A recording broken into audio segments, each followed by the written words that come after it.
You are over 40 years old, you want to improve your tennis. How do you organize this? Should you run 3 times a week? Should you do interval training? Should you lift weight and bench press? What would be important for you so that it does help for your situation? And today we're gonna talk about improving your fitness.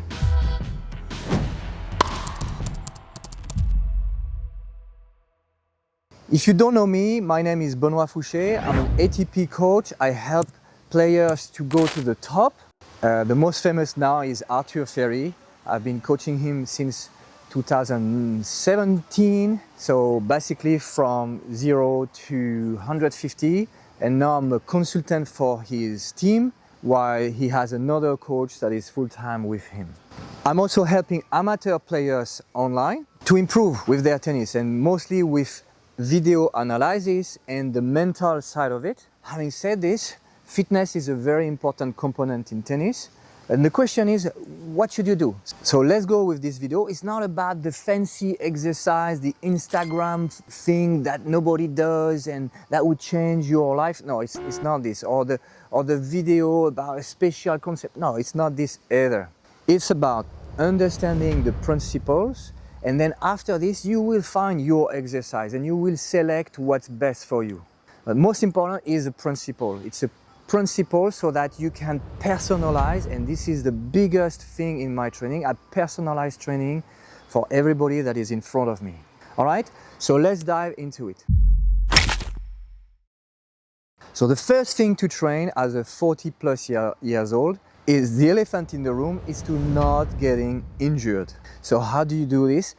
Daily, you need to have some work done on your body to release tensions and to increase range of motions. So that's the two things that you need to think about. How do I release tensions and how do I increase range of motion in my exercises? So let's look at this. Okay, to release tensions, first of all, is to use this kind of balls or this kind of balls so that the knot that you would have in your fascia muscles has to be eased off. So this, I've talked about it in another video, is to release the tension specifically in your mobile point. So we are either high mobile points, so when we are dissociated like me. So in this case, you place the ball at this part of your upper back where the bra of the ladies are, and then you breathe deeply into it. If you are low mobile point, is where there is the belt here. So for people who are associated, like Roger Federer, so you place your balls here and you release tension. Okay, I have another video, I will link it to it. The other thing is to use this to release specific tensions in your body. So a lot of time we have, as a tennis player, we have tensions in our glutes. So you place the ball and you lean to it and do your best to find a knot, and then from this you stay and then you move a bit your leg so that it releases the tension. Okay, another possibility is for the calf, also very important in tennis. So you place the ball, find a spot, and then when you find a spot you can also place your other leg on it, so to increase weight. You find a spot, then you use your foot and you go back and forth like this, active release. Okay, so this has to be done daily, as well as increasing range of motion. You can do some yoga, you know, like all these movements that we have in yoga, or you can use a band. And for this is to have maximum range of motion. Squatting is important. So it's hanging on the bar. You can lean side, so it decompresses your spine. You can turn right, left. Okay, and because you sit, if you are modern life person. We sit a lot, so decompressing your spine, opening your hips.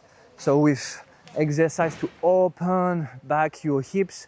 So again, in yoga we do this a lot. And yeah, every day, non-negotiable. So that's the principle number one. You choose exercise that will help you to release tensions and increase range of motion. That's a principle and the kind of exercise number one. Second category of exercise, strength. You need to build strength, and in particular strength in your lower body, in your legs. And yes, you can do squats, you can do deadlift with a bar. That would not hurt. Having said this, if you have to pick one exercise, pick one exercise with each one leg only, because in tennis we are always moving on one leg. Maybe you can argue that, okay, split step is not with one leg, but the efforts are mostly on one leg. Therefore, it's good to do, if you have to do one exercise, with one leg. So for instance, you can do step up, like this, or like this, to increase. You can have a weight in your hands to do it, or you can do single leg squat. Okay, so going down and back like this, again with weights will not hurt at some point. More strength will help you to have more power in your movement and also more endurance, because you will use less energy for every step you make. Okay, how to know how many reps, how many sets? In general, 3 to 5 sets with an exercise of 3 to 5 reps is ideal for organizing your session. Okay, so 3 to 5, 3 to 5. You can even increase. You can even say 3 to 5 days a week. Maybe that's too much. I don't know. You need to find, in any case, a way to increase step by step over time, volume and intensity. Okay, so that's called progressive overload. So strength exercise, lower body, that's the principle number 2. Okay, principle and kind of exercise number 3 is deceleration. What does it mean, deceleration? It's simply that when you go to a ball, you want to stop without wasting energy. In other words, without having leakage, what we call leakage. What does that mean, leakage? For instance, I asked one of the amateur players to do some lunges. So lunges is simply like this. And what I saw is every lunge he was making, there was some instability. He was not able to lunge and stay. So that's no leakage. This is leakage. So lunge is one exercise, for instance, for deceleration at the base level. But as you increase your level, the idea is to be able to go faster and faster and stopping without moving energy. Best in this is probably Yannick Sinner. It's amazing, he never moves. Federer was also incredible. It's like as if they walk on water. So how do you train this? Simply by doing some hops, then some jumps, or sprints, then stop on one leg. Okay, so for instance, if I do just this, boom, am I able to stay like this? Or when I jump, I go like this. Okay, if you start like this, it's okay, that's your level. And then you increase step by step the difficulty. So one exercise, for instance, is to jump sideways, stop, stop, stop, and to increase the length. Likewise, you can do a sprint and stop on one leg, and can you not move, keeping your posture, so that when you make your shot, you're good. Another possible exercise for deceleration is to jump from some height. Okay, so for instance here from a step, of course you can start lower, well, there is not here, and I can do with 2 legs at first and building up so that at some point I go with 1 leg even from some height. When you do this and you control your body, already your footwork will improve a lot because you don't waste energy. Okay, so that was the number 3. I will link it to the number 4, which is to build your core muscles and to build it specifically so that you don't waste energy. 2 possible exercises, for instance, in this category is you go to the gym and you find a cable and you do this exercise that Djokovic loves, is to have the cable here and then rotate, because we have rotation in tennis a lot. And as you do this, you see that you don't waste energy going on the side. Another exercise with the cable is, I think it's called pull-off. So you take the weight, put it here, and then walk as there is the resistance. So walk sideways. So you resist from your core. Okay, and finally, in the same category of exercise, you have the carries. So you take one weight, a kettlebell in your hand, and then you walk. And so you have to adjust so you keep your posture. So all of this category of exercise plus the deceleration again helps you to not having leakage, which will help you to be more efficient in your footwork. Number 5, the opposite of deceleration is acceleration. So how do you train your acceleration and your explosive power? With exercise of plyometric. Plyometric means you bounce. You need to think of bouncing. So a simple exercise is pogo exercise, where you go and then you, with your ankle, you go like this, boom, boom, boom, boom. You can go forward or backward. So like here has been on 2 feet, and of course you can do on 1 foot, and you can check online any exercise with some form of jump where you rebound. Previously I was showing you the exercise of deceleration, which is to go and stop, but you can do it with bouncing. So you go and you explode. You can also do the same here, where you jump down and you explode. Okay, so many possible variations. The idea is that when you touch the ground, you have as least time as possible and then you bounce back. Skipping rope, of course, is part of this category of exercise. It's the old school way. In boxing, they do this a lot for I don't know how many years, 100 years, and for good reasons. It's because you bounce and you learn to not wasting energy going long time on the floor. It's boom, boom, boom, boom, boom, boom. A tip for when you do the skipping rope is to have it so that your heel is maximum elevated. So you don't want your heel going down and up. You stay as much as possible bouncing on your toes if you want, the balls of the feet and high like this. Talking about bouncing and the toes, I forgot to mention for the category number 1, the strength of your feet. A good exercise to strengthening your feet, of course barefoot, is to use something steady, and you not only do calf raise, but you continue and use your big toe. You do your best to finish on your big toe. You can check also online exercise to work on your feet, like grasping something with your feet, like a towel is a typical exercise done. Any exercise to strengthening your feet. Of course, if your feet are strong, changing direction will be much easier. Okay, so it's kind of an exercise that is borderline between strength and reactivity here.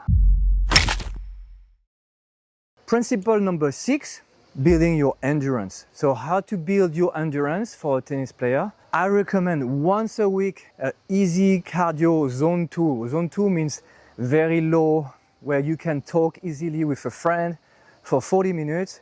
You jog, and that's very good for your recovery, removing waste, and recovery between points and recovery during your match. And it's very good for your health. Once a week, not a big deal, no need too much. If you play a lot of tennis, well, this is kind of your endurance. If you do like 2+ hours every day, you might not need to work so much more than this. It's already built, and it's a specific endurance that is built. If you want to do some extra, it's good to do some interval training. How to do it?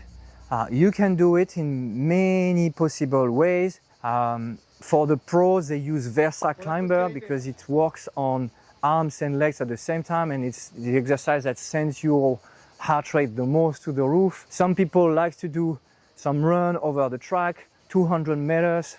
You do a 200 meters, you pause for 2 minutes, you repeat for like 6 to 8 times if you can, and then good luck for your recovery after, but that makes a lot of effect. How to do this?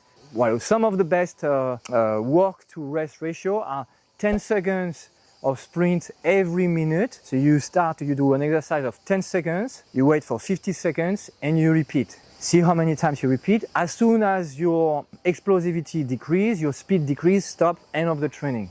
Okay? So that's one possibility. Other people like to do 30-30. So that's deploy much more lactic acid. It's much more difficult. And if you do this, you need some rest, some days of rest after, at least 2 days. If you're 40 plus years old, it's a risk of injury to work after. Plus, for me, that's the kind of training that makes me the most tired the day after. It works on the nervous system so much that sometimes I want to cry, literally. Like the nervous system is like, what's happening here? But maybe I need it more because because that makes this kind of effect. It's you to gauge. So that's the kind of work you want to do, interval training on top of the steady work that I was talking about with a jog once a week. Okay?